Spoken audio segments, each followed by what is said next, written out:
হাতে লেগে থাকা রক্ত নিয়ে আমি কোথায় জানি যাচ্ছিলাম। কয়েকদিন ধরে আমার পাইলসের সমস্যা, ডাক্তার দেখাইতে হবে।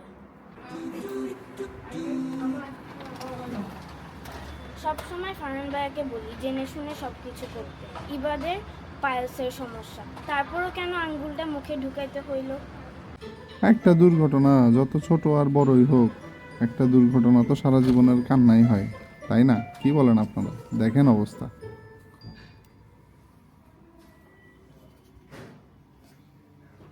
দেখছো ফারহান ভাইয়া, না জেনে কোনো কিছু মুখে ঢুকাবা না।